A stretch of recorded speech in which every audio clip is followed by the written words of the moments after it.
Many years ago, humanity did indeed colonize Mars, where cities and villages were built, and Nikolai established a whole farm where he operates with his family and helper robots.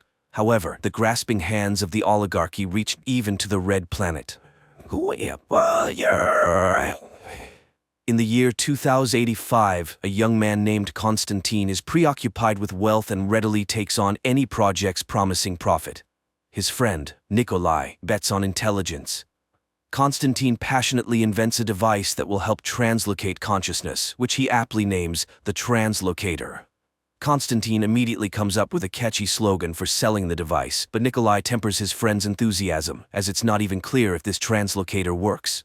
So, Konstantin promises to bring a rat for an experiment, but instead brings a man named Vitaly, who is willing to swap consciousness with a dog, as it could be a ticket back home. His wife loves dogs. Nikolai refuses to conduct experiments on a human, even though Konstantin has already paid the man with money borrowed from his mother. Now he desperately needs results. Therefore, Konstantin conducts the experiment himself. Nikolai arrives when the man is already convulsing inside the device's force field. He tries to turn off the device, but at that moment it shuts down on its own because the transference is complete. However, the test subject makes no sound, and the frightened men attempt to get confirmation of the experiment's success from the dog. But the dog remains silent, while Vitaly speaks up, signaling a failure. The two men react differently to the failure. Konstantin is ashamed that at the age of 25, he's still asking for money from his mother. Meanwhile, Nikolai suggests starting a company with the slogan, "A robot in every home," and producing affordable helpers for every citizen. And if that doesn't work out, he plans to buy land on Mars and establish a farm there. 15 years later, Nikolai enjoys family life on Mars and manages his robotic farm. He films reports about his farm, showcasing the dairy products he's obtained through hard work, and introduces his helpers, robots, Galasha, Stepan, and Valera. The sentient tractor, Mitya, gets upset with his forgetful owner, but Nikolai quickly rectifies the situation and waves at him. Nikolai also has a favorite hobby, breeding copters, which greatly annoys his wife Nadezhda, as he spends a lot of money on his pastime.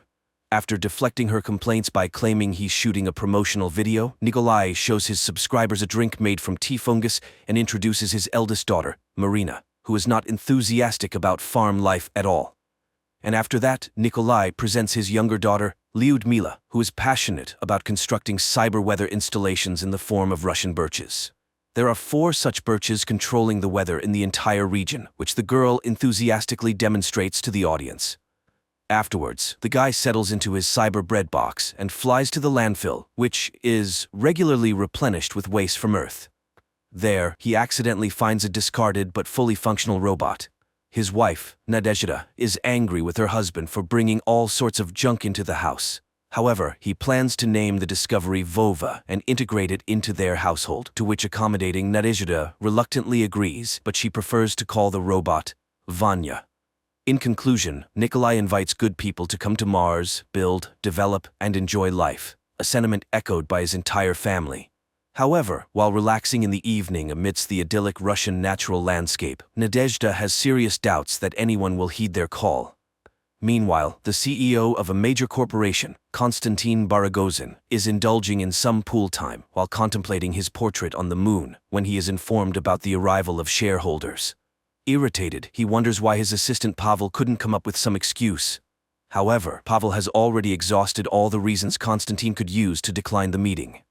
At that moment, a button pops off from the CEO's jacket, right in the hands of a robot, who is promptly discarded. Konstantin angrily insults the shareholders, who have just entered his office, and they begin to ask uncomfortable questions. Failing to provide clear answers, he is threatened with a change in leadership. He reminds them that Izhevsk Dynamics is his brainchild, and it was he who came up with the slogan about robots in every home. To this, they respond that the controlling stake of shares is in their hands. Konstantin urgently needs to come up with something positive, which he passes on to his assistant. Unable to think of anything better, Pavel announces the construction of a new factory on Mars. The shareholders like the idea, and Konstantin is given 1 month to execute it. In turn, he delegates the task of starting construction to Pavel. However, it turns out that the eccentric person who built the farm in the right location refuses to sell it for any amount of money. Konstantin orders that this stubborn person be shown to him and is surprised to see his childhood friend, Nikolai. Meanwhile, on Mars, a new day begins. Lyudmila sifts through the old remnants of her father's inventions and finds the translocator, but Nikolai brushes off her questions because they have a more interesting task at hand: activating the new robot. When turned on, it starts searching for a rag to perform the task of floor cleaning. At that moment, spaceships land on the farm, and from the largest one emerges a delegation led by Konstantin, who rushes to embrace his old friend. However, Nikolai isn't particularly thrilled with the guests. Konstantin is amazed by the abundance of goats, which have long been extinct on Earth. But Nikolai doesn't want to talk about his achievements because he's deeply resentful of Konstantin's underhanded takeover of their joint company. Konstantin suggests putting the past behind them and offers a huge sum of money, enough for Nikolai to settle anywhere, even on Jupiter's moon, Europa. For this suggestion, he immediately receives a punch in the face.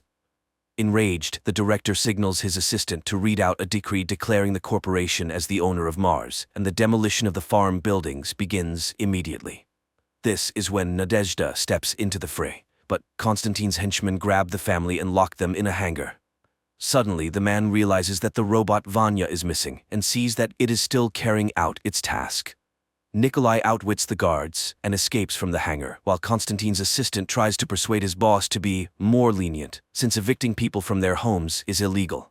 For this, he promptly loses his job. Meanwhile, Konstantin finds a sink and starts washing up, taking off his expensive jacket, which the robot Vanya promptly mistakes for a rag and adapts it to clean the floor. An infuriated Konstantin runs after the robot, but at that moment, the workers dismantle the farm's generators, and Nikolai, who has rushed into the barn, shoves his former friend, causing him to land precisely in the translocator chair. The device activates. When it all ends, Nikolai tries to activate Vanya, but it suddenly starts speaking with Konstantin's intonation and threatens to destroy the entire farm. Seeing the man's body, the robot begins to scream, realizing that its consciousness has ended up in Vanya's body. Nikolai is pleased that the translocator works, and the robot becomes angry, demanding to be returned. Meanwhile, Konstantin's body begins to behave erratically, which his assistant notices.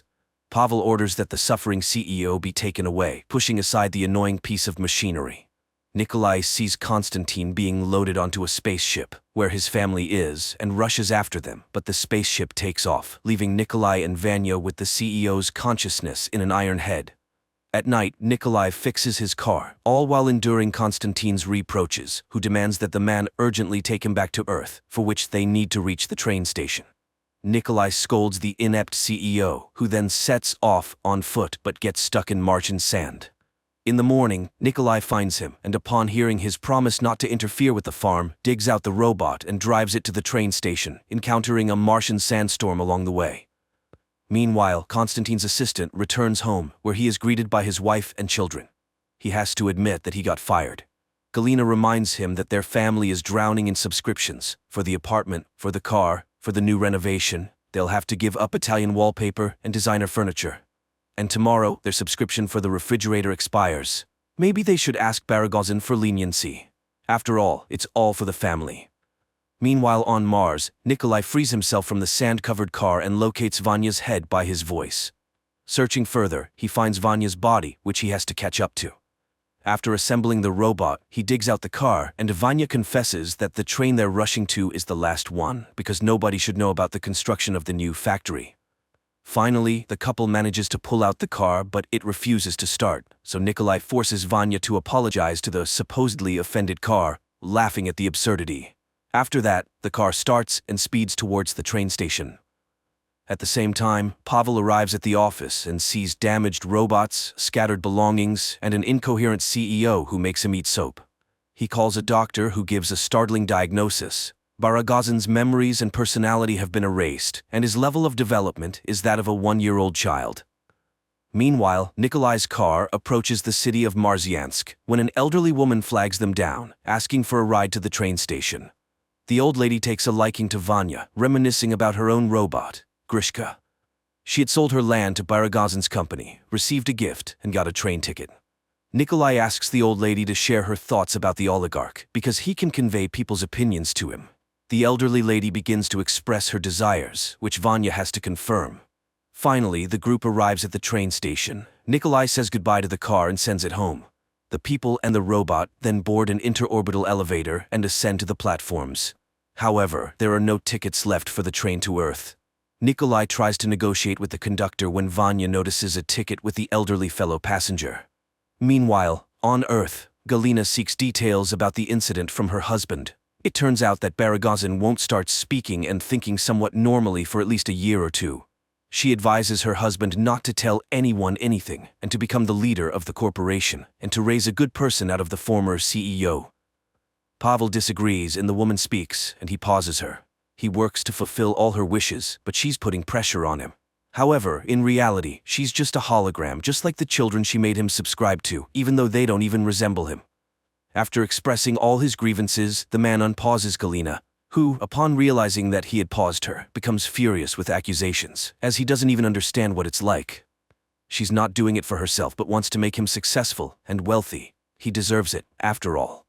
Pavel asks her to reduce the vanilla quotes option, and the hologram complies with his wishes but continues to pressure her husband. Meanwhile, Vanya brings a ticket to Nikolai, and the couple boards the train. But then, the man sees the elderly lady from earlier outside the window who can't find her ticket, and realizes where the robot got it. Vanya, pretending to be Konstantin, promises to send a shuttle for the old lady when they reach Earth, but Nikolai knows the true value of his promises. He demands that the robot apologize, return the ticket, and put the grandmother on the train. Vanya literally tosses the old lady into a moving car when the grandmother standing on the platform addresses them. It turns out that Vanya put a completely different grandmother in the car. Nikolai sends Vanya to catch up with the train and remove the wrong grandmother, while he helps the actual traveler catch up with the car.